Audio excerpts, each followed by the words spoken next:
جی بہت پیارا فکرہ کہا آپ نے کہ مرزا صاحب کے ماننے والے جس گروہ میں بھی ہیں ان کو ان کی آدھی باتوں کو جھوٹا کہہ کے تو کرنا پڑتا ہے، تو آدھی ان کی جھوٹی کر لیں، آدھی ان کی جھوٹی کر لیں،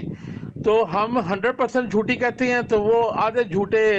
وہ بن گئے لاہوری، آدھے جھوٹے قادیانی بن گئے، جو بیچ میں رہ گیا تھا وہ جھوٹے یہ جھمپا والوں نے کر دیا۔ تو کہنے کا مطلب کہ یہ انسان کی تذلیل ہوتی ہے، میں اس میں کوئی حقارت نہیں کہہ رہا یا کوئی بےزتی نہیں کر رہا، پر یہ انسان کی تذلیل ہوتی ہے کہ اس کے پیروکار ہی اس کو جھوٹے کہیں۔ آدھے کہتے ہیں انہوں نے 1901 سے پہلے جھوٹ بولا، آدھے کہتے ہیں 1901 سے بعد جھوٹ بولا، تو اور باقی جبا صاحب نے کسر نکال دی۔ تو جبا صاحب کو ہم 2 سے 3 کرنے والا مان لیتے ہیں اس گفتگو کے لیے، مگر کہنے کا مقصد یہ ہے کہ رسول اللہ صلی اللہ علیہ وسلم آج بھی شیعہ ہیں، سنی ہیں، وہابی ہیں، دیوبندی ہیں، اور رسول اللہ صلی اللہ علیہ وسلم کے اور قرآن کے پیغام پہ ایک حرف سے بھی منحرف نہیں ہوئے یا ان کی کسی بات کو جھوٹ یا غلط قرار نہیں دیا۔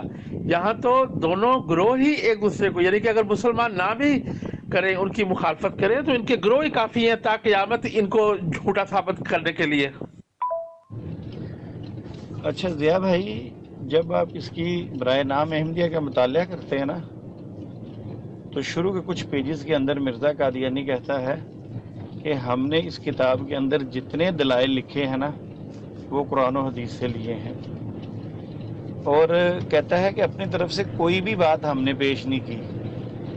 جو بھی ہم پیش کر رہے ہیں وہ قرآن و حدیث سے لے کر پیش کر رہے ہیں۔ اب اگر قرآن و حدیث سے لیے ہیں اس نے،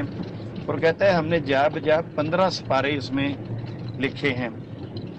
تو پھر عیسیٰ علیہ السلام کی حیات کی دلیل بھی اس نے قرآن و حدیث سے لی ہے نا، کیونکہ اس کا دعویٰ ہے کہ فقط ہم نے اپنے قیاس سے کوئی بات نہیں لکھی۔ قادیانی اس بات کو ہی نہیں مانتے تو کیا کریں گے؟